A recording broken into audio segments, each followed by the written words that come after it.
Julius Malema, a fiery and polarizing figure in South African politics, has become synonymous with radical economic transformation and Pan-Africanism.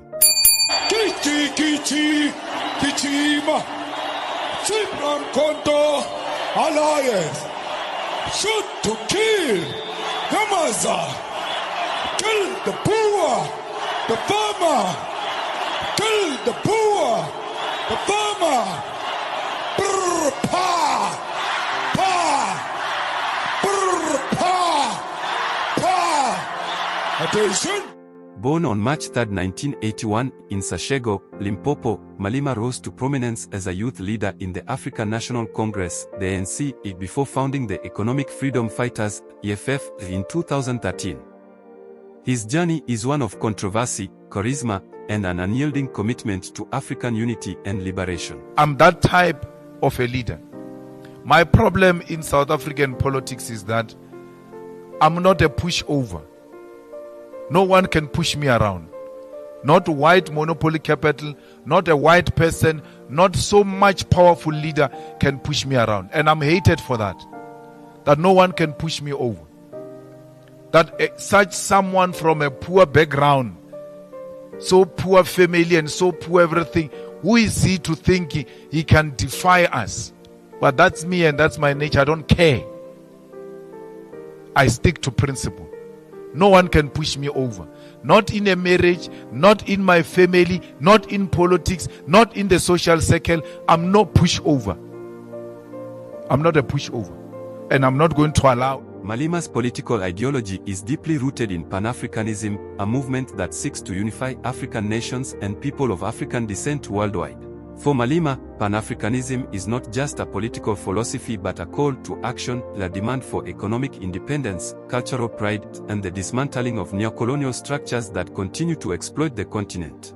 Inspired by Pan-African icons like Kwame Nkrumah, Patrice Lumumba, and Thomas Sankara, Malema envisions a united Africa free from foreign domination. He often speaks about the need for African countries to control their resources, industries, and economies, arguing that true freedom cannot be achieved while the continent remains economically dependent on former colonial powers. White farmers must stay in South Africa, but I won't beg them.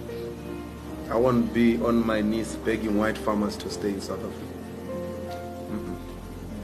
But they must stay. If they want to stay, they are more than welcome. Like all South Africans, there's nothing special about them. Nothing. To ask me about, do I see value in the white farmers in South Africa, is to ask me about white privilege. I'm not going to glorify it. I see value in all South Africans. White, black, Indian, colors. All of us. I value you. I want you to contribute in the growth of the economy. There's nothing special about white farmers. There's nothing special about white people.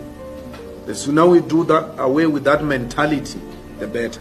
I have no problem with white people at all. I have a problem with them being treated special. I have a problem with privilege. That's my problem. That when I say something, it's wrong. But when it gets to be said by a white person, it's right. I complained about Indians and how they are treating our people. The same way an Indian former constitutional court judge says, when it is said by an Indian judge, it's not a problem. When it is said because they've got a special place in heaven and we are all going to hell. I have a problem with that. I have a big problem with that. That when things are said by certain people of a different color, they are understood. But when I say them, or Dali says them, or any African says them, they are said by an African child who comes from a poor family, a child of a domestic worker. Who's he to tell us? Can't be told by this people. So, no one is going to destroy any white farm. No white person is going to be killed or beaten up under the EFF government. It will never happen. But they will have to come down from the high horse and be here with us. What makes the hostility is the inability of our fellow white South Africans to reach out. They don't reach out. They actually create an impression that we are actually owing them an apology. Not the other way around. We are the... I've never met a white person who says, let's preach reconciliation. They don't preach reconciliation. The victims are the ones who are preaching reconciliation. Victims, because who are begging. I'm not Cyril Ramaphosa, I don't beg them. I'll never beg them. They are going to stay here if they agree to be equal to black people. And I can tell you, my brother, I hear your accent. South African whites, they don't fear war. They don't fear blood. They don't fear any land taken from them. They know it will never happen. They fear equality. That's the only thing they are scared of. That they are going to be equal to monkeys. That's the only thing they fear. They know this Malema, they've listened to my talks. They know even when they reported me to Human Rights Commission, there's nothing hate about what this guy is saying. They know that. My crime is to demand an equality. That's a crime I'm committing in this country. To demand that the white minorities must come down from their high horses and humble themselves and work with fellow South Africans.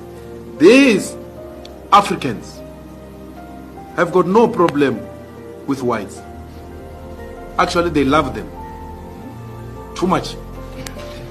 Some of them hate me because they think I hate white people. Or, hey, this one is going to make whites go. This one. They hate me for that. That's how much they love white people. They are prepared to sacrifice their own brother in protection of white people.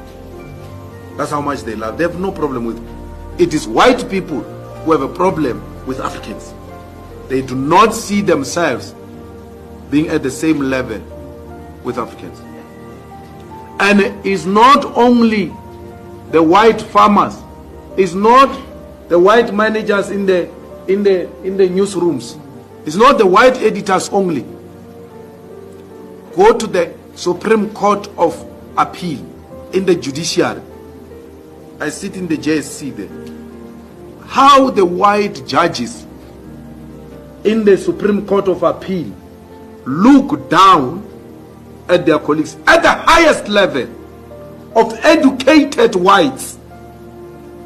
Don't think it's just a child of a farmer who has a problem with black people. An educated white judge at the highest level has got a problem with an educated and over-educated African judge. When they write a judgment, they ridicule the judgments of Africans. When an African or a colored wants to make reference to the best reported judgment of an African, they say, no, don't use that. Use this one. They give you an alternative white reported judgment at the highest, second highest court. That's how difficult it is. Our black brothers have got no problem with white people. White people have got problem with us. No one is good. No one here. And some of us were even privileged because with the money we're getting in parliament, we've taken our children to private schools. Because there's no public school here in South Africa. Schools have collapsed. They befriend white kids.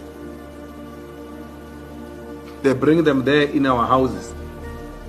When we slaughter, we must start slaughtering with these friends of our kids. Do you think our children are going to allow that? We are building a completely new society where black and Africans are embracing one another. The problem is this old age. They have a big problem, those guys, because they know the privilege of apartheid. The young ones don't know the privilege of apartheid. They know the privilege of being called a madam and a boss. and then calling older women girls and older men boys. They know that privilege, and today is no more. That's what offended them. So I'm not going to beg them to stay here. I'm not begging anyone, especially white people. If they want to go, they can go. At least they've got somewhere to go.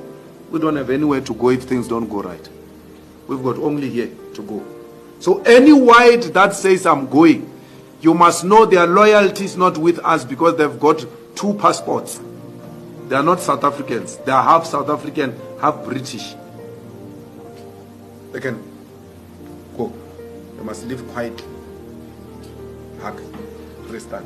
Under Malema's leadership, the EFF has championed policies that align with Pan-African ideals. These include the nationalization of mines and banks, land expropriation without compensation, and the promotion of intra-African trade. Malema has also been vocal about the need for African nations to reject Western interference and to strengthen regional bodies like the African Union. Shoot to kill your master. Kill the poor, the farmer. Kill the poor, the farmer.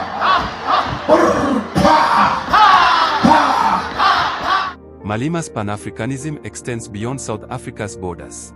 He has called for the removal of colonial-era borders, arguing that they were designed to divide and weaken the continent. He advocates for a single African currency, a united African military, and a shared passport system to facilitate free movement across the continent. While Malema's vision of Pan-Africanism is ambitious, it resonates with many young Africans who are disillusioned with the slow pace of change and the lingering effects of colonialism.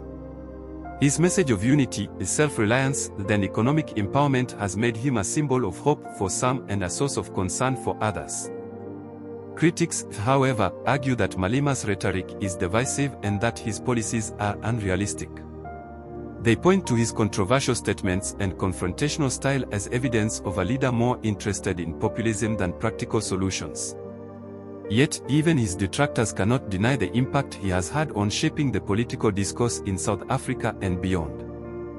Julius Malema's Pan-Africanism is a call to reimagine Africa's future, a future where the continent is united, self-sufficient, and free from the shadows of its colonial past.